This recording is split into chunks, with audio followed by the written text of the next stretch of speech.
Oktober 2024, Agus itu datang ya bersama dengan saksi-saksi istrinya dan Gary ya. Gary yang pada saat itu masih pengurus yayasannya dan NP saat itu masih ketua yayasan ya. Datanglah ke Bank BCA Pondok Indah. Waktu itu Agus dibujuk rayu oleh mereka ini untuk menitipkan dana.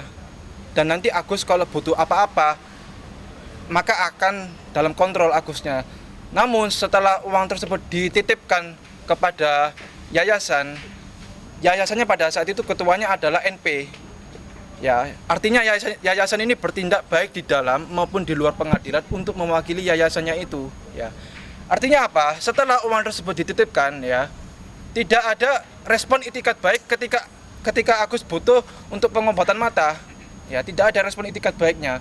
Bahkan kita ketahui tanggal 5 Januari 2025 telah ada podcast di akun YouTube-nya Curhat DS ya. Itu telah terjadi kesepakatan bersama meeting of men untuk diduga mengalihkan padahal uang tersebut dititipkan di yayasan. Diduga akan dialihkan ke korban bencana alam Nusa Tenggara Timur. Padahal 4 orang ini dulu menuduh Agus telah menyalahgunakan dana donasi untuk bayar utang lah, bayar hal-hal lain. Tetapi sekarang juga mereka malah menyalahgunakan dana sumbangan milik Agus yang dititipkan. Jadi yang salah siapa? Gini, Agus sudah menitipkan ya, dipasrahkan sepenuh kepada yayasan. Tetapi tidak ada pengawasan, kontrol kepada Agus ini. Bahkan diduga telah dialihkan kepada korban bencana alam Nusa Tenggara Timur. Jadi kita bisa melihat di sini otak 4 orang ini jahat sekali. Dia walaupun public figure tetap saja ya tidak ada etikanya untuk menghajar orang buta ini. Ya kita tetap berjuang sekalipun langit akan runtuh, Agus akan tetap berjuang. Mas, ada rencana melaporkan ke Mensos, Mas, kan itu kan ditengahin ke Mensos, Mas. Iya. Harusnya kan ada yang gimana, Mas? Untuk ke Mensos tetap kita upayakan laporannya, untuk pihak kepolisian tetap upayakan kita laporannya, semua kita langkah-langkah hukum baik litigasi maupun non litigasi dengan Kementerian Sosial kita tetap upayakan gitu. Agus, mungkin sedikit dong tanggapan dari Agus nih terkait Novi dan kawan-kawan ini sempat adanya perpecahan, gimana nih Bang Agus? Dengan adanya polemik ini sehingga dari pihak sana terjadi perpecahan antara Tenovi dan juga Mas Gary, gimana nih kalau Mas Agus sendiri? Sekarang Mbak percaya dengan hal-hal kayak gitu, itu pasti drama baru lagi untuk menghilangkan jejak. Udah itu drama itu, saya udah nggak percaya drama itu mah. Nggak usah tanya-tanya itu udah drama banget itu.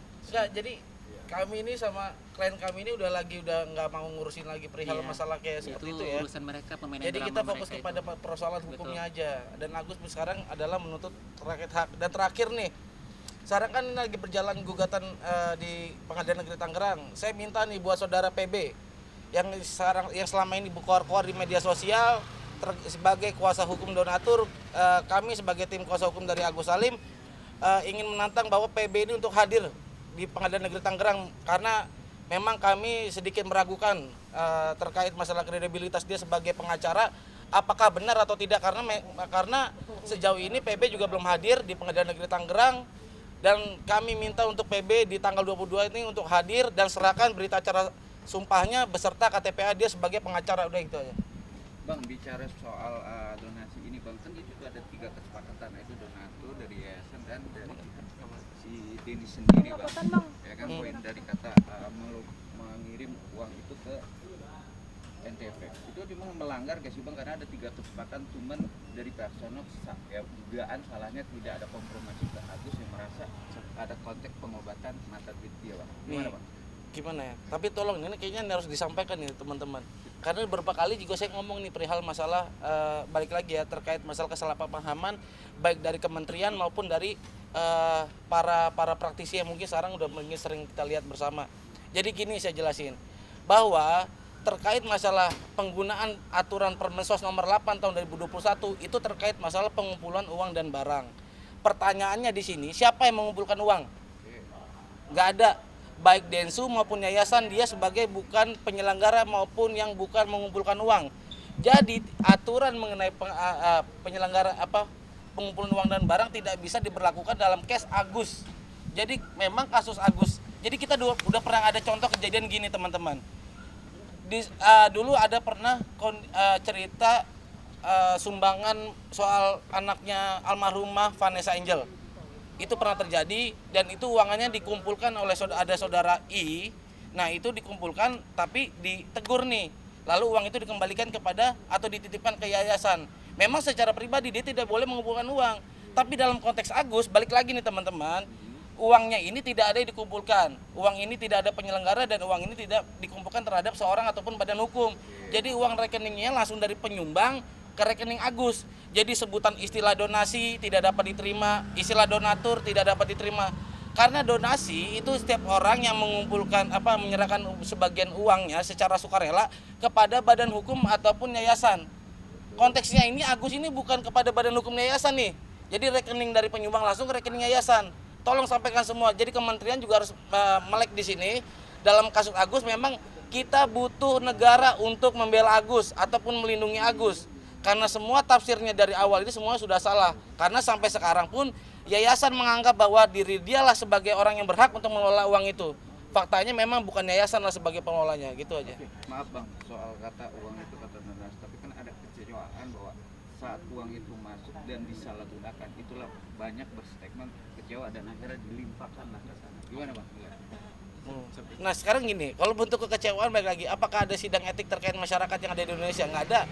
Kalau memang instansi-instansi tidak ada namanya sidang etik lah. Kita berbicara masalah etika dan moral di sana. Betul. Ya kan, dalam suatu instansi. Cuma pertanyaannya di sini, Agus ini sudah meminta maaf. Agus sudah meminta maaf kepada masyarakat Indonesia baik yang menyumbang maupun saudara NP pada saat itu di rumahnya Agus, di rumah Agus ya? Di rumahnya Teh Nopi. Ya, di rumahnya NP, di rumahnya Densu, dia sudah meminta maaf. Jadi secara moral Agus bisa mempertanggungjawabkan konsekuensinya itu. Itu, Bang. Oke, kita tantang ya. 4 orang ini, kita nggak takut sama sekali untuk 4 orang ini. Mau lapor balik Agus, silakan. Mau pakai pengacara siapa? Ya, karena Agus telah dizolimi oleh 4 orang ini. Itu sih. Masalah yang disangkakan apa? Iya, dan laporannya sejak kapan kemarin? Laporan siapa? Laporan Agus. Laporan Agus sejak tanggal 6 Januari 2025. Telaporannya adalah NP, G, DS, dan PB itu terkait dugaan tindak pidana penggelapan yang menggelapkan uang milik Agus sejumlah 1,3 miliar ini. Untuk pemeriksaan selanjutnya, pihak kepolisian mengundang saksi-saksinya Mbak Elmi Nurmala, Neneng Sumiati, dan Miftahul Jana untuk hadir di kepolisian Polda Metro Jaya untuk minggu depan. Ancaman hukumannya Bang? Ancaman hukumannya ada pasal yang berlapis ya, 378, 372. Nanti ada perkembangan lagi apakah ada pasal pencucian uangnya, nanti kita lihat dulu. Yang terpenting hukumannya berat, di atas 5 tahun penjara. Oke, dari Bang Agus sendiri ada nggak sih nih pesan untuk Tenovi dan Tenovi, Bang Densu dan juga Gary, gimana nih Bang?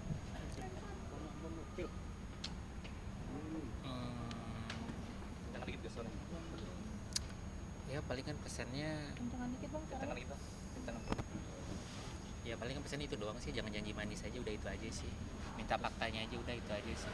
Untuk DS ya dia. Semua. Sama jaga kesehatan Mas Agus, jaga Soalnya kan kesehatan DS buat sendiri gue bilang akan ngadepin bertanggung proses jawab hukum. apapun kalau masalah pengobatan dialihkan ke Iya, pesan kita adalah kalau memang itu haknya Agus, kembalikan dan jaga kesehatan bagi 4 orang ini. Siap-siap akan ditangkap oleh polisi. Gitu.